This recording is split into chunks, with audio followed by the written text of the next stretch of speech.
Tudo bem com vocês? Estão felizes? Já superaram? Eu acho que eu não superei ainda não. Confesso para você. A eliminação do Brasil, quem está se perguntando o que eu estou falando. Eu ainda estou triste, mas amém. Vamos orar, né? Vai dar certo.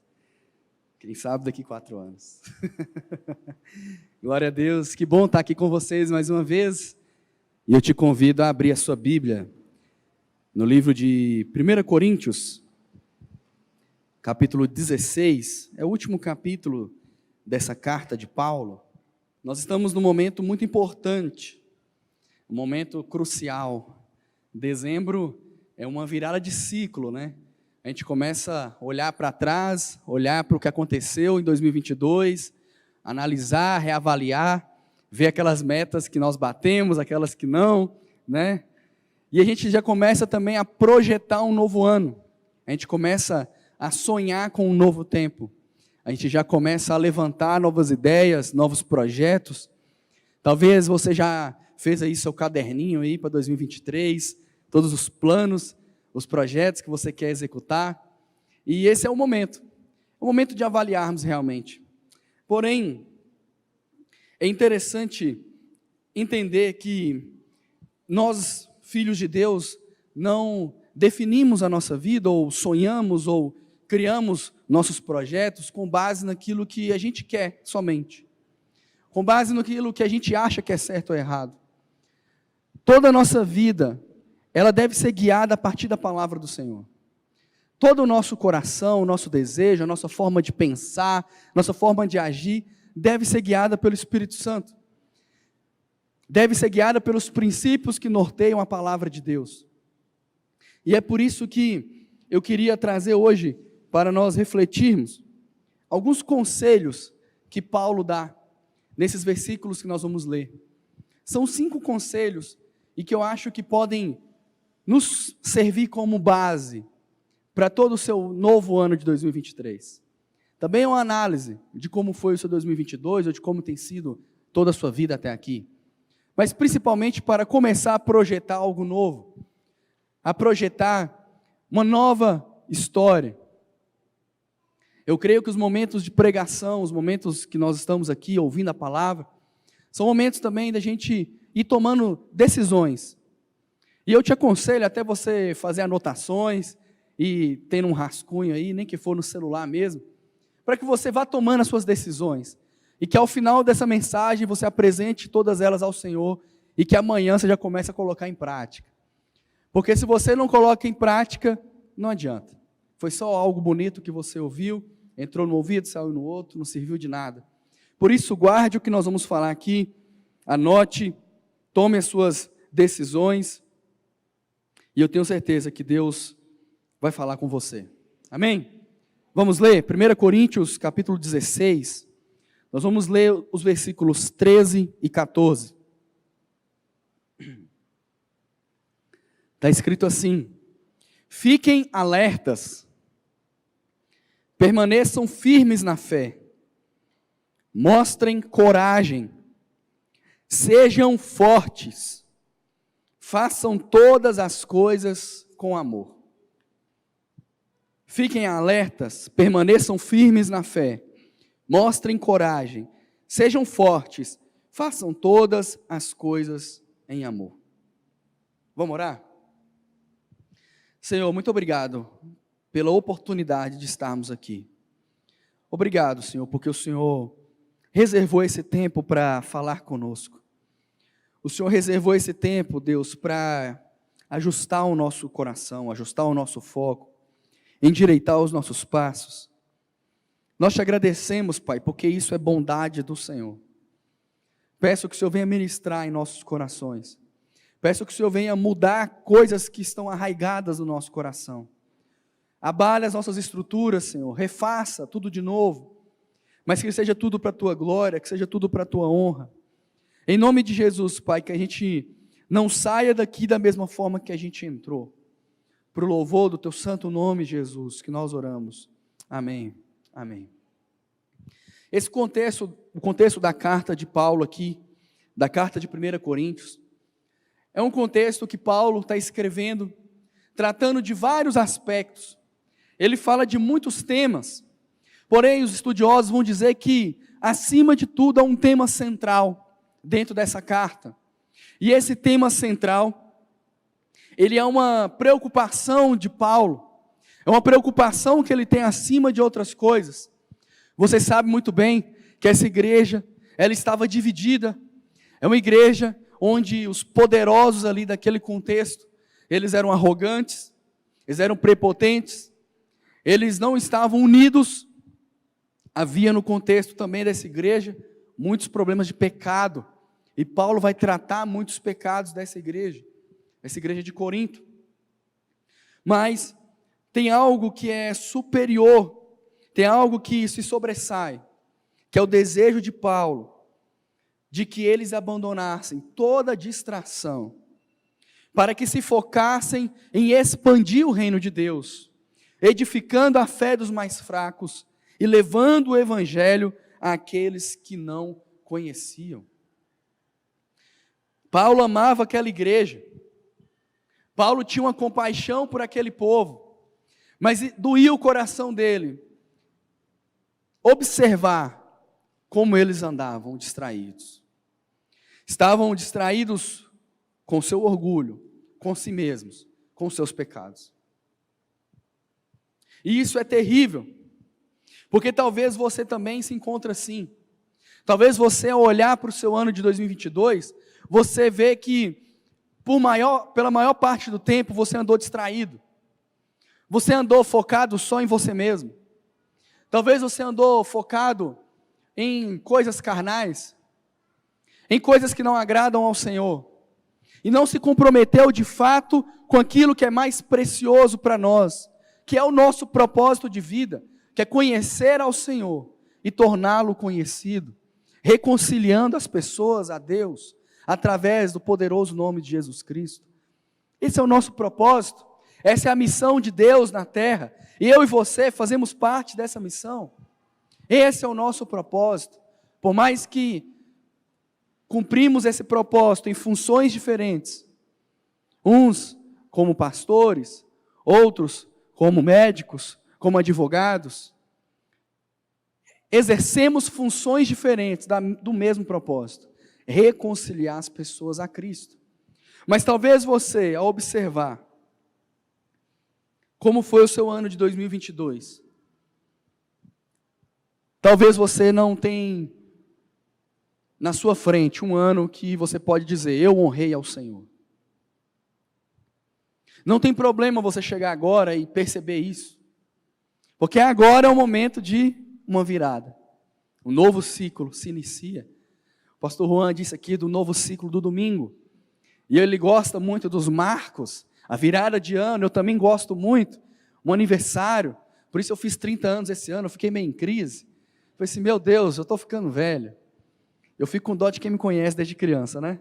Tem uns dois ali que me conhecem desde criança. Mas eu também gosto muito dessas viradas de ciclo.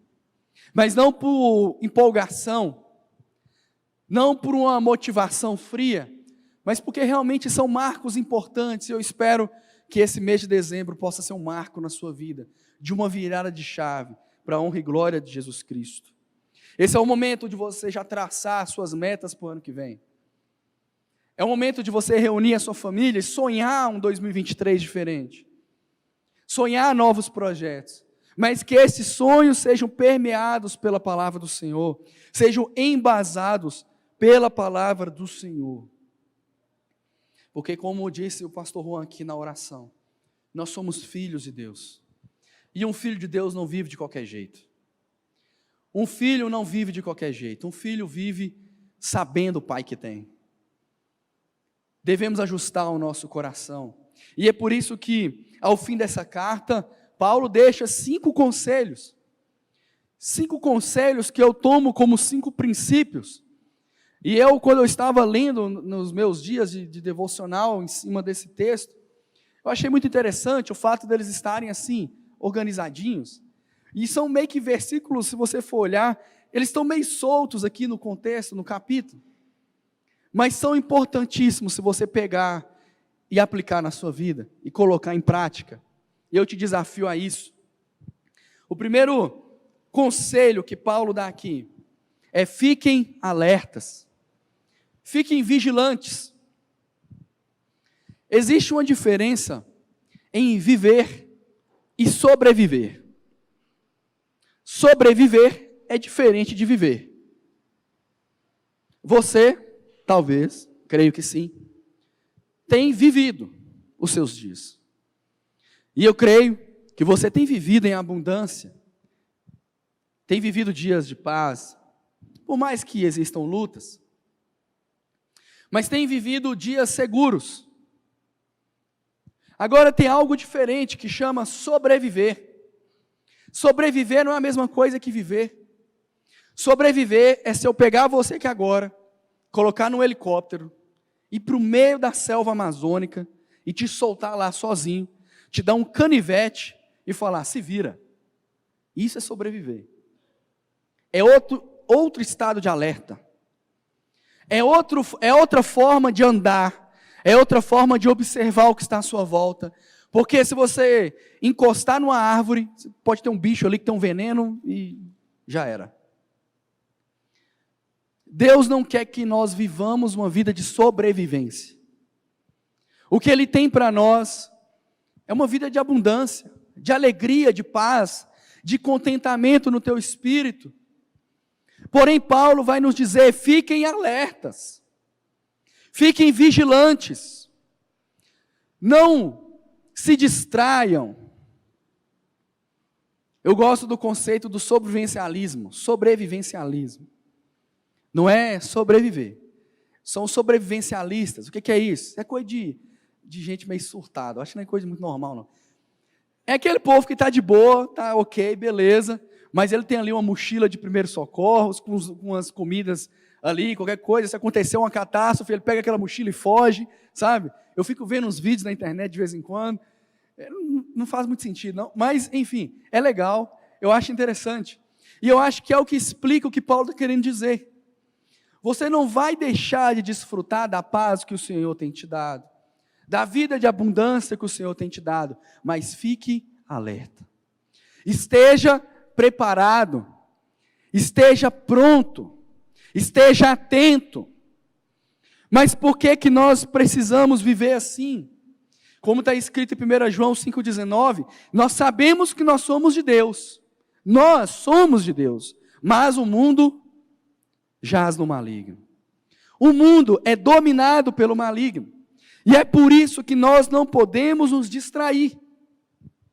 Porque o inimigo, ele não está brincando. O inimigo está a todo tempo tentando destruir a sua vida. O inimigo está a todo tempo tentando destruir a sua família. Isso não é brincadeira. Isso é verdade. Isso não é brincadeira. Às vezes nós estamos brincando de viver, brincando de ser crente. O diabo não está brincando de destruir. Ele está aqui para roubar, matar e destruir. Eu lembro muito bem, o André Costa esteve aqui esse ano, do Canto Verbo, e ele disse algo que me marcou, que às vezes nós queremos criar na nossa casa um ambiente de descanso. Então, quando a gente sai do trabalho, chega em casa, a primeira coisa que a gente quer fazer é ligar uma televisão, né? Ligar só para ficar fazendo barulho mesmo, que a gente vai mexer no celular, lógico. Abrir o Instagram e ficar rolando aquele trem lá, umas 2, 3 horas, para desligar a cabeça. Com isso, nós estamos criando na nossa casa um ambiente de descanso, um ambiente de alegria, um ambiente de ficar relax. E aí se a esposa vem para conversar alguma coisa, pedir um conselho, desabafar, você fala: não, peraí, daqui a pouquinho a gente conversa, minha cabeça está cheia. Se o seu filho chega para brincar com você, para ter um tempo de qualidade, você já dá um jeito de liberar ele para um canto lá, dar ele um tablet para ele poder ficar entretido. Queremos criar na nossa casa um ambiente de descanso, porém a nossa casa, a nossa família é um ambiente de formação. É um ambiente de educação. Não é um lugar de você baixar suas defesas. Porque enquanto você está relaxado, enquanto você está de boa, O diabo está tentando infiltrar coisas na cabeça dos seus filhos através dos desenhinhos que ele está assistindo, através dos filminhos que ele está assistindo. O diabo está tentando roubar o coração da sua esposa através das séries que ela anda assistindo. O diabo está tentando roubar o coração e a mente do seu marido através de mentiras que ele vai plantando no coração dele, através da internet. Enquanto estamos descansando, distraídos, o inimigo não está brincando de ser diabo. Por isso, fiquem alertas. Estar em alerta é ter discernimento para visualizar os ataques do inimigo. Estar em alerta é agir para fechar as brechas. Eu acho muito interessante e é uma coisa que eu tenho aprendido muito com o pastor Juan. Eu acho que eu vou citar Juan a pregação inteira, mas é assim mesmo. E eu aprendi isso muito com ele, que não importa o local, não importa o momento, se a gente está brincando, se a gente está rindo, se a gente está falando, tendo uma conversa séria, se uma coisa errada acontece, ele corrige na hora. E às vezes é bem sem graça, que a gente está todo mundo rindo, e ele vem e pau. Mas é o certo, porque ele tem discernimento, ele sabe que o diabo não está brincando de ser diabo. No primeiro momento que ele enxerga que o inimigo está achando uma brecha, ele vem e exorta. Fiquem alertas. Estejam vigilantes. O inimigo está tentando distrair você. Estar em alerta, porém, não é estar desesperado. Não é sair daqui neurótico, achando que o mundo vai acabar amanhã. Calma. E se acabar também, nós estamos indo para o céu, estamos em paz. Mas estar em alerta é o que o apóstolo Pedro diz na sua primeira carta, no capítulo 5. Lance sobre ele toda a sua ansiedade, porque ele tem cuidado de vocês. Ele tem cuidado de você? Amém. Ele tem cuidado de mim. Então nós podemos lançar sobre ele as nossas ansiedades. Mas sejam sóbrios e vigiem, porque o diabo, o inimigo de vocês, anda ao redor, como um leão, rugindo e procurando a quem possa devorar. Lance sobre ele sua ansiedade, descanse nele, mas sejam sóbrios, sejam vigilantes. O diabo anda ao derredor, procurando uma brecha. Descanse nele, mas não abra brechas. O segundo conselho que Paulo nos dá é permanecer firmes na fé.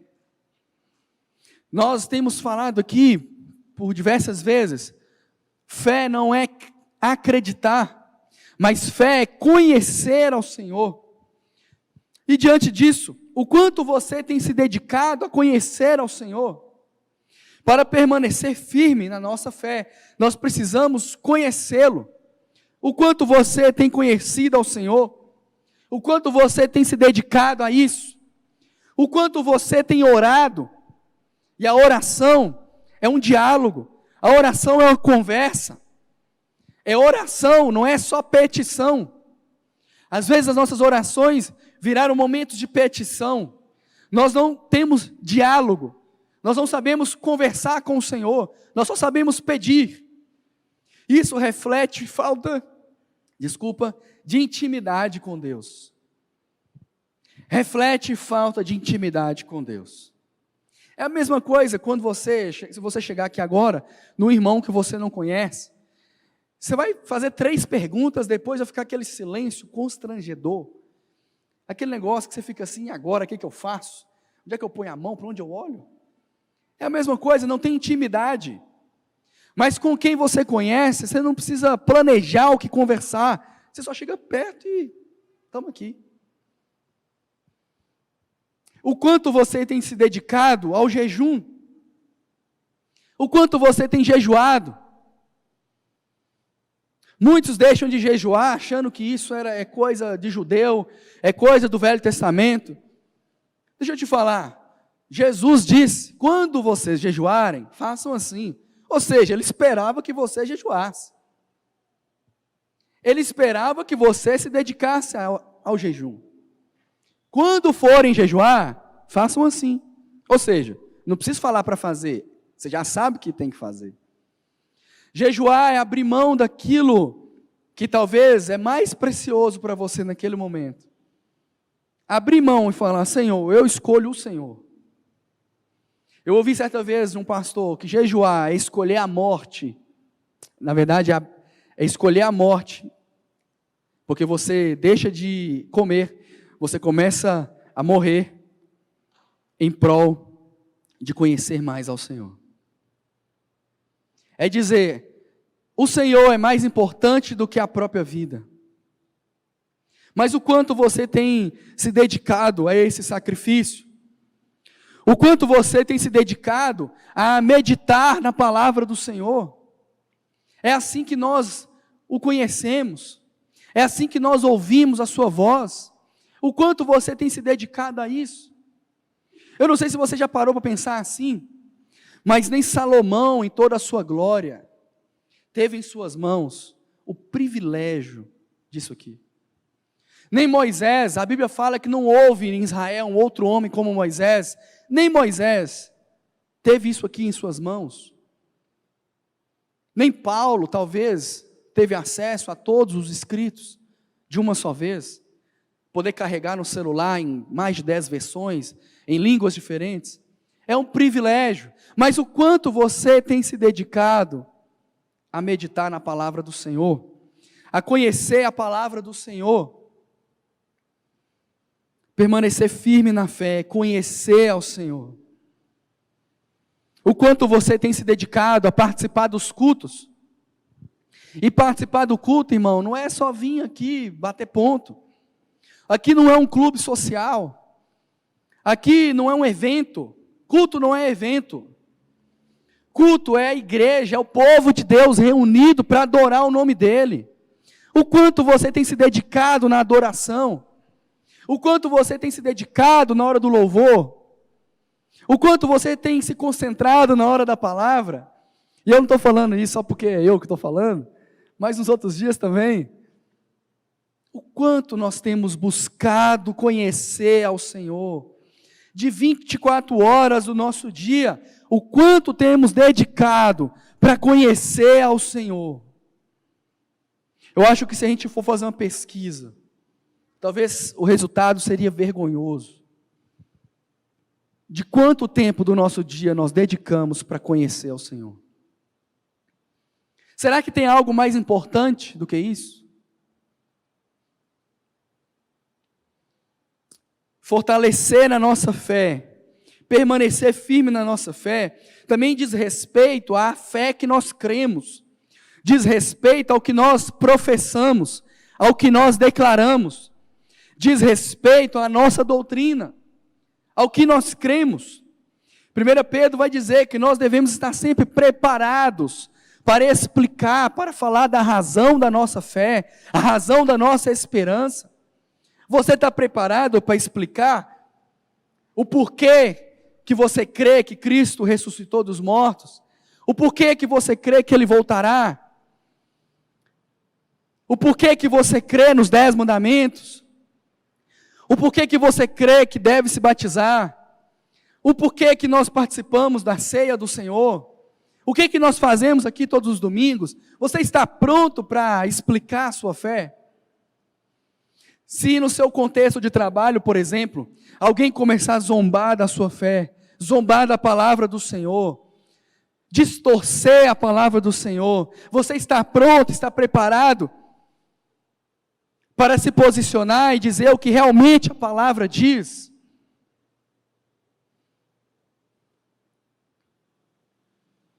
Eu acho muito interessante. Eu vi uma vez o vereador, deputado federal agora, o Nicolas Ferreira, falando das brigas que ele comprou dentro da sala de aula da faculdade em defesa da fé. E muitos criticavam, distorciam a palavra, e ele se posicionou para defender a fé, para defender a palavra. Não porque Deus precisa de uma defesa, não, mas porque nós precisamos falar o que de fato a Bíblia está dizendo. Precisamos apresentar quem realmente é o nosso Deus. E eu me envergonhei, porque eu lembrei dos dias que eu estava na faculdade, que eu estava na escola, e quantas vezes zombaram da palavra do Senhor e eu não fiz nada. Quantas vezes distorceram e eu podia me posicionar, mas eu por covardia não falei nada. Estejam sempre prontos. Nós somos um povo, o brasileiro, que lê muito pouco. Nós estudamos muito pouco, isso é verdade. Mas isso não é justificativa para nós não mergulharmos na palavra de Deus. Às vezes nós temos traumas de escola. Sara fala que eu tenho um monte de trauma de escola. Não tem não acho que eu tenho não. Mas uma longa vida de escola pública deixa algumas marcas. Mas isso não é justificativa para não nos debruçarmos em estudar a palavra do Senhor. Você tem participado ou já participou dos PIB College, que são os cursos que nós temos aqui na igreja? Você tem vindo na escola bíblica? Nós temos escola bíblica para adultos. Para você que já fez o PIB College, participe da escola bíblica. Você que tem filho, criança, adolescente, você tem incentivado o seu filho, trazendo ele para a escola bíblica? Ele tem escola bíblica também, na idade dele, na faixa etária dele. A Bíblia explicada. O quanto temos nos dedicado a conhecer ao Senhor. Na história, existem grandes homens que são exemplos de fé. Exemplos de homens que conheceram o Senhor. O próprio Paulo foi um desses homens. Paulo era um homem muito reconhecido. Era um homem que tinha muita moral. Era um homem que tinha grandes estudos. Ele tinha tudo para ser um maioral. Mas quando ele conheceu a Jesus, ali mudou a chave. O que adiantou tudo aquilo que ele tinha feito até então? A sua vida se transformou por completo. Quem conhece a Jesus não permanece do mesmo jeito. Quanto você tem se dedicado a conhecer a Jesus? O terceiro conselho que Paulo dá é: mostrem coragem, sejam corajosos. É o terceiro conselho que Paulo apresenta. Coragem, você sabe disso, não é não ter medo. Coragem é agir mesmo com medo. Coragem é superar os seus medos. Coragem é ter a capacidade ou a ousadia de superar os seus medos. Coragem é ter bravura. Coragem é ter uma postura firme. Coragem é ter valentia. Coragem é ultrapassar as circunstâncias difíceis. Coragem é enfrentar de frente mesmo. Coragem é ter determinação. Coragem é uma característica de um filho que sabe o pai que tem. Sejam corajosos. Demonstrem coragem, mostrem coragem. Falando sobre coragem, eu me lembro de Josué. E o contexto é muito interessante, a construção, porque se você vai no último capítulo de Deuteronômio, onde vai dizer que Moisés morreu, o capítulo 34 vai encerrar dizendo assim: nunca mais se levantou em Israel um profeta como Moisés, com quem o Senhor tratava face a face. Nunca houve ninguém que fizesse todos os sinais e maravilhas que por ordem do Senhor ele fez na terra do Egito a Faraó e a todos os seus oficiais e a toda a sua terra. Nunca houve quem tivesse tanto poder e fizesse os grandes e terríveis feitos que Moisés realizou à vista de todo Israel. Nunca houve outro homem como Moisés. E aí o próximo livro já é Josué. E você vai ver no início ali, no capítulo 1, o Senhor virando para Josué e dizendo: Moisés, o meu servo, está morto. Prepare-se agora, passe este Jordão, você e todo este povo, e entre na terra que eu vou dar aos filhos de Israel. É como se Deus tivesse falado assim: não, nunca houve nem haverá um homem igual a Moisés. Moisés era incrível. Agora Josué, é sua vez, vai lá. Pega essa bucha aí. Resolve esse BO. É sua vez.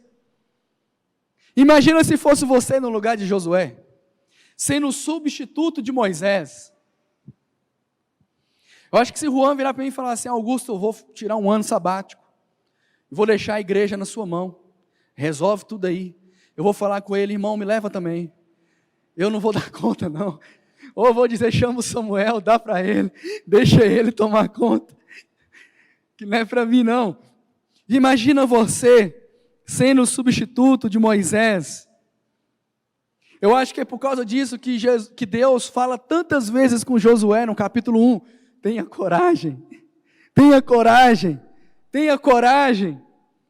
Ele diz, Josué 1,9, não foi isso que eu ordenei? Seja forte e corajoso, não tenha medo, não fique assustado, porque o Senhor seu Deus estará com você, por onde quer que você andar. Deus disse isso a Josué, diante de um grande desafio. E o Senhor está dizendo isso para você nessa manhã. Tenha coragem. Tenha coragem. Tenha coragem, porque eu estou com você. Você não está sozinho. Eu estou com você. Nós não sabemos como será o ano de 2023. A gente faz planos, mas a gente não sabe como vai ser. A gente não sabe qual o contexto político será o ano que vem. O irmão disse na célula essa semana, nós não sabemos nem quem vai ser o presidente ano que vem ainda. Então, uma confusão. Nós não sabemos como estará a nossa política, a nossa economia, como estará o nosso povo, como estará a nossa família, como estará a nossa saúde. Nós não sabemos do amanhã, mas nós sabemos que podemos enfrentar com coragem, porque o Senhor está conosco. O Senhor está com você. O Senhor Jesus prometeu um Consolador, e Ele o enviou, e Ele mora dentro de você. O Espírito Santo está com você todos os dias, por isso você pode enfrentar com coragem os seus medos, as suas lutas. Você pode enfrentar com coragem os seus pecados. Você pode olhar para o seu ano e falar: meu Deus, eu preciso abrir mão de muita coisa. Tem muito o que consertar, tem muito o que ajustar. E você não precisa se desanimar. Você não precisa desistir. Você é um filho amado do Pai. O Senhor está com você. Tenha coragem. Enfrente com coragem. A igreja do Senhor deve ter uma postura de coragem. Podem surgir tempos difíceis para a igreja também. Mas se você olhar por toda a história, a igreja nunca desfaleceu. A igreja sempre permaneceu de pé. A igreja sempre permaneceu firme. A igreja sempre permaneceu avançando. Porque isso também foi uma própria palavra de Jesus Cristo que disse que as portas do inferno não prevaleceriam contra a igreja. Ou seja, a igreja nunca deixaria de avançar. A igreja nunca deixaria de atacar. A igreja não precisa temer. Um exemplo disso é a nossa própria história. A PIBBH passando por um momento complexo. Juan e Keila chegam para liderar a igreja, começam a estruturar a igreja. Aí acontece a pandemia. Uma coisa inimaginável. Eu não estava aqui no início, mas eu imagino como foi. Eu imagino que lá em casa teve um momento desse, no início da pandemia, que eu fiz umas compras assim maiores um pouquinho. Cheguei em casa, sentei com Sara no sofá, coloquei as coisas lá na cozinha, sentei com ela e falei aqui, vamos conversar. Eu não sei o que está acontecendo. Ninguém sabe. Nós não sabemos quem está certo, quem está errado. Nós vamos fazer o seguinte, nós vamos ficar quietos aqui dentro. E vamos ver o que vai dar. nós não sabemos.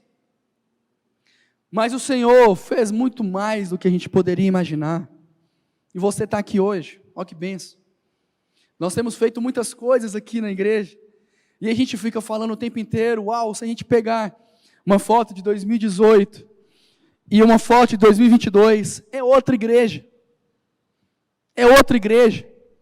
Não só questão estrutural, mas são outras pessoas. É um outro tempo. Olha o que o Senhor tem feito na nossa igreja.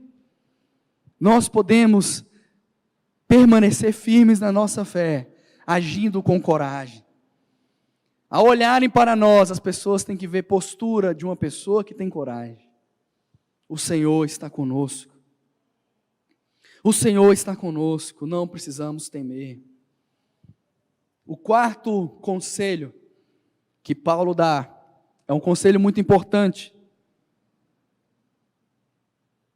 Não que os outros não fossem, mas eu falei só para eu beber água e não perder sua atenção.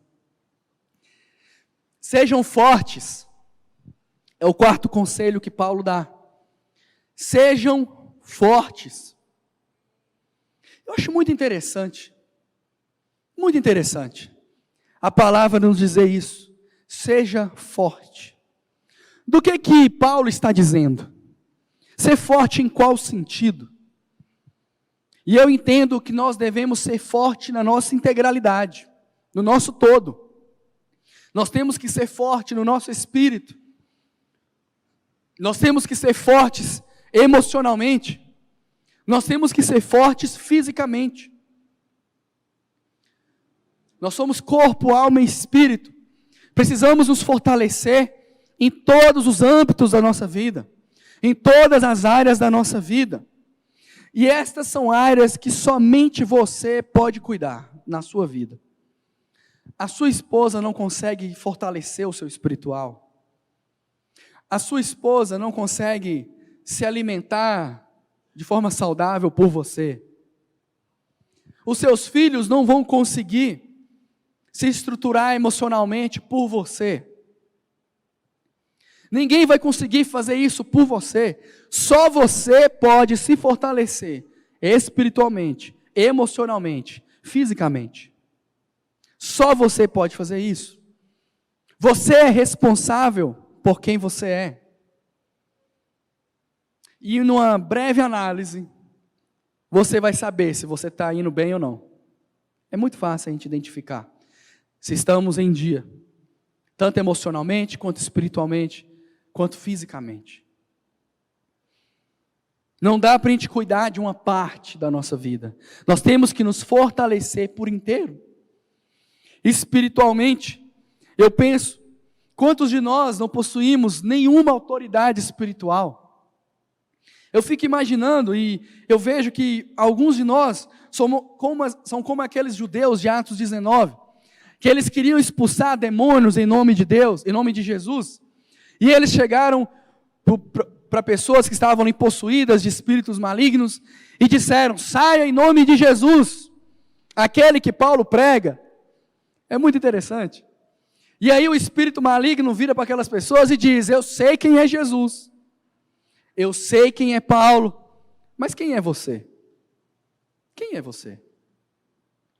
Imagina isso. O mundo espiritual virá para você e dizer: quem é você? Quem é você? Porque espiritualmente você não possui nenhuma autoridade. É o que o Juan trouxe aqui também um certo dia, que muitas vezes espiritualmente nós temos sido meros impostores. Nós sabemos falar sobre Jesus, sabemos falar sobre o que Paulo ensinou, mas espiritualmente somos impostores. O reino dos céus, o reino espiritual, não sabe quem nós somos. Não somos ninguém, porque estamos fracos espiritualmente. Nós precisamos nos fortalecer, e nós nos fortalecemos através das disciplinas espirituais. Nós nos fortalecemos espiritualmente, nos enchendo do Espírito Santo. E como nós nos enchemos do Espírito Santo? Efésios 5,18 vai dizer: não se embriaguem com vinho, pois isso leva à devassidão, mas deixe-se encher do Espírito, falando entre vocês com salmos, hinos, cânticos espirituais, cantando e louvando com o coração ao Senhor, dando sempre graças por tudo a nosso Deus, em nome do nosso Senhor Jesus Cristo. Como que nós nos enchemos espiritualmente? Não tendo uma vida de devassidão, tendo comunhão, porque a Bíblia fala, falando entre vocês, então é num contexto de comunhão. Como que nós nos enchemos do Espírito Santo? Cantando e louvando com todo o coração, prestando um culto verdadeiro ao nosso Deus. Como que nós nos enchemos do Espírito Santo? Sendo gratos em tudo, com gratidão nós nos enchemos do Espírito Santo. Emocionalmente, você sabe disso, nós somos uma das gerações mais frágeis que talvez já se teve notícia, muito frágil emocionalmente. Os nossos recursos financeiros aumentaram, os recursos tecnológicos aumentaram, os recursos de saúde aumentaram, a vida melhorou, a vida está mais confortável, temos menos carência, mas isso não nos tornou mais fortes, isso nos tornou mais fracos. E ser forte emocionalmente não é parecer forte emocionalmente, porque não adianta criar uma casca de que você é inabalável, existem consequências. Se você não está bem emocionalmente, e você veste uma roupa de alguém que é inabalável, você está jogando para dentro de si muita coisa. Isso vai acumular, vai acumular, vai acumular, vai acumular, até o momento que vai explodir. Até o momento que você não vai aguentar mais. Ser forte emocionalmente não é não demonstrar vulnerabilidade. Porque às vezes a gente acha que demonstrar que somos vulneráveis é fraqueza, mas não é. Não é. Dizer que não está bem, dizer que precisa de ajuda, às vezes é mais um ato de coragem do que de fraqueza. Dizer que é vulnerável não é fraqueza. Ser forte emocionalmente é você entender que há alguns dias você não está bem, que algumas coisas na sua vida podem ter deixado marcas na sua vida, e que você talvez precisa de ajuda, e não há vergonha nisso. Nós temos muito preconceito quanto isso, quanto cuidar das nossas emoções. Quando estamos doentes, procuramos o médico. Quando estamos com um problema nos dentes, procuramos o dentista. Mas quando estamos mal emocionalmente, não procuramos ajuda profissional por vergonha. Devemos abrir mão disso. Devemos abrir mão disso. O livro O Poder da Inteligência Emocional, o autor Daniel Goleman, vou dar uma do inglês aqui, eu não sei falar inglês ainda, estou estudando. Vou aprender, em nome de Jesus. Mas ele fala de 4 características para nós desenvolvermos inteligência emocional. A primeira que ele fala é que nós precisamos de autoconsciência. Autoconsciência emocional é você saber interpretar suas emoções e reconhecer o impacto delas. Você sabe fazer isso? Autoconsciência é você saber fazer uma autoavaliação correta, conhecer seus pontos fortes, seus limites. Autoconsciência é você ter autoconfiança, mas fundamentada num valor real, numa capacidade real que você tem. Ele também fala de autogestão. E autogestão é autocontrole emocional. Autocontrole emocional é você saber controlar suas emoções. É você não ser igual uma palha, que qualquer faísca incendeia, ou qualquer ventinho te abala. Autogestão também é você ter adaptabilidade. Você ser flexível diante das situações, diante dos obstáculos do dia a dia. A autogestão também é o desejo contínuo de melhoria. O autor também fala que nós precisamos de consciência social para desenvolvermos a inteligência emocional. O que é isso? É empatia. É além de dar conta das suas emoções, saber lidar com as emoções do outro. Compreender o outro. Interessar-se pelas preocupações do outro. É servir ao outro. Ele também fala sobre gerir relacionamentos. Para gerar uma inteligência emocional, precisamos saber gerir. Precisamos de gestão dos relacionamentos. E nós fazemos isso criando vínculos. Quantas pessoas têm se isolado? Eu já passei por isso. Teve uma vez que a gente estava indo para Montes Claros, isso tem um tempo já, passar uns dias lá, e Sara é daquelas assim, que faz uma lista de todo mundo que ela vai visitar, todo mundo que ela vai ver, e às vezes ela tem um dia, e ela coloca 20 pessoas para ela ir na casa no dia. E eu parei para pensar sobre quem eu iria visitar em Montes Claros. E eu não tinha ninguém para pôr na lista. Tá rindo, né? Mas foi triste na hora. Bastante. Porque eu me isolei. Eu estava me isolando das pessoas. Eu não estava criando vínculos. E foi uma das épocas que eu estive pior emocionalmente. Gente precisa de gente. Gente precisa de gente para ser gente. É necessário desenvolver os seus laços. O que você tem feito para se fortalecer emocionalmente? Nós também precisamos nos fortalecer fisicamente. Não precisa virar maromba, mas precisamos nos fortalecer fisicamente. Todo mundo sabe, mas se nós fizermos uma pesquisa aqui, para pedir, para levantar as mãos, quem tem se alimentado corretamente, quem tem feito atividade pelo menos umas 3 vezes na semana, do jeitinho certo, vamos ficar de pé quem está fazendo isso aí toda semana. Pouquíssimas pessoas, mas todo mundo sabe, mas quase ninguém faz. Por quê? Foi feita uma pesquisa na Universidade de Cambridge, lá na Inglaterra, em 2015. Olha isso, olha que interessante. Naquele ano, mais de 9 milhões de pessoas tinham morrido em toda a Europa. Mais de 9 milhões de pessoas.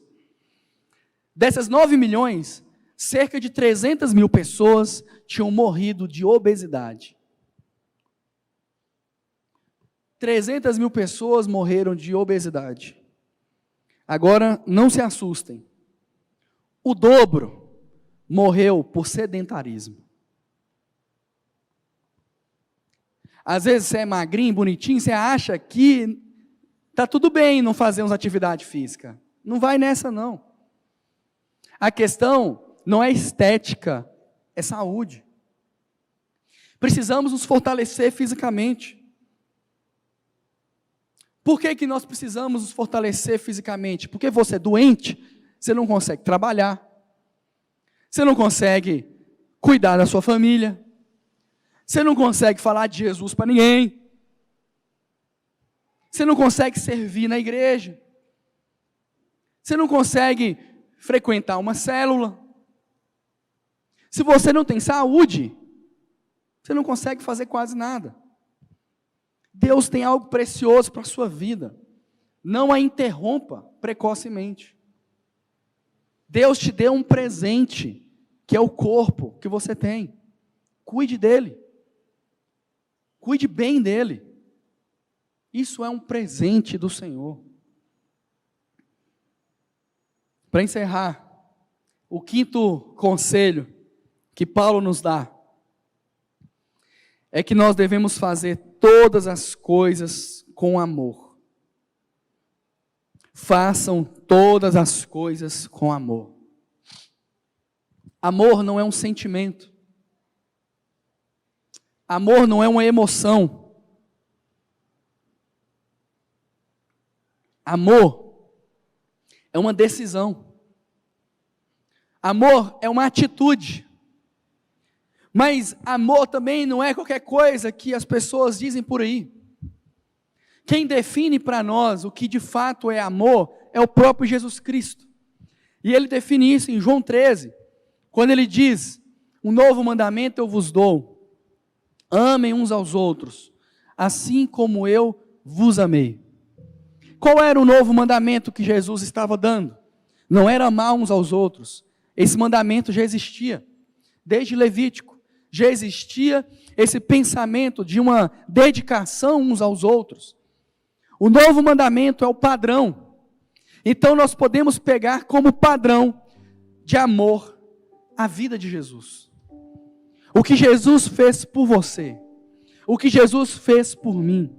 Então isso é o padrão. Esse é o padrão do Senhor para as nossas vidas. Então nós devemos fazer todas as coisas com o mesmo padrão de Jesus Cristo. Com o mesmo padrão de vida de Jesus Cristo. Como Jesus era aqui na terra, como ele viveu aqui na terra, com um coração de servo, com um coração de dedicação, com um coração de entrega pelo outro, com um coração que se sacrificava pelo bem do outro. Jesus viveu como alguém que estava sempre pensando no crescimento, no fortalecimento, na salvação, na restauração do outro. Mas como nós podemos fazer todas as coisas dentro dessa perspectiva? E quando a Bíblia fala todas, é porque é todas. Como nós podemos fazer, sabendo que quer a gente esteja comendo, quer a gente esteja bebendo, que estejamos glorificando, honrando o nome do Senhor. Como que nós fazemos todas as coisas para o Senhor com amor, entendendo que cada aspecto da nossa vida deve honrar o Senhor. Ao analisar o ano de 2022, o seu trabalho honrou ao Senhor? No seu trabalho, você honrou ao Senhor? Na sua casa, você tem honrado ao Senhor? A sua família é uma família de alguém que honra ao Senhor? Os seus filhos têm honrado ao Senhor? A educação que você tem dado é uma educação que honra ao Senhor? A sua forma de lidar com as suas finanças, com os seus estudos, o seu lazer, o seu descanso, tem honrado ao Senhor? Tem glorificado o nome do Senhor? Devemos fazer tudo debaixo da ótica de Jesus Cristo. Devemos fazer tudo vivendo conforme Jesus viveu. Ele é nosso referencial. Mas diante de tudo isso que nós falamos aqui hoje, como está a sua vida? Diante desses conselhos que Paulo dá, eles já são realidade na sua vida? Quais as áreas que você precisa de um foco maior, de uma atenção maior? Quais as decisões você precisa tomar nesse momento diante de Deus? O Senhor está te dando a instrução nessa manhã. Ele está trazendo luz para você nessa manhã. Agora cabe a você tomar algumas decisões. Quais são elas? Gostaria que você ficasse de pé.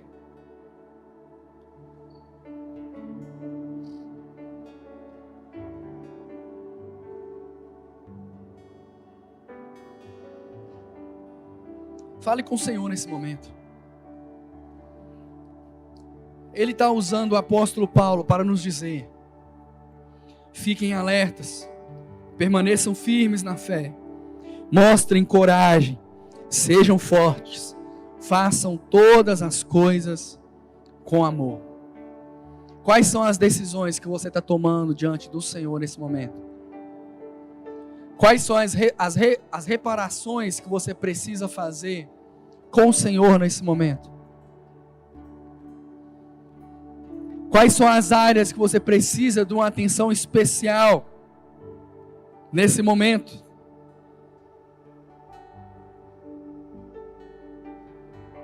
Ele coloca em suas mãos as ferramentas necessárias para você construir uma nova história.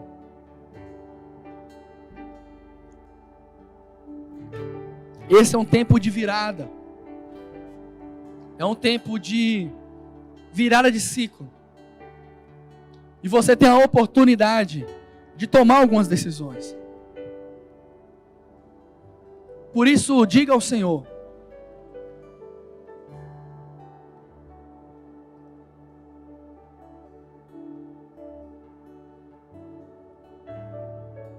coloque o seu coração diante de Deus nesse momento.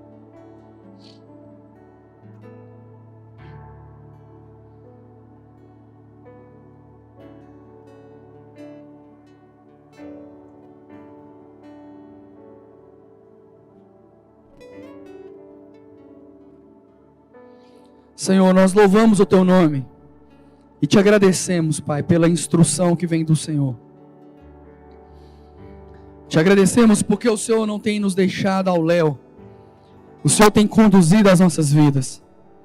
E hoje o Senhor trouxe alguns alertas para nós. Eu creio que aqui vários irmãos tomaram algumas decisões essa manhã. Colocaram diante do Senhor pontos de melhoria. Situações que precisam de um enfrentamento. Eu peço ao Senhor, em nome de Jesus, que nos dê coragem.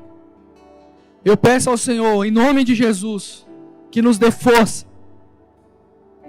Eu peço ao Senhor, em nome de Jesus, que esteja conosco, nos conduzindo, tratando o nosso coração, transformando a nossa mente e nos levando para um novo nível de intimidade com o Senhor.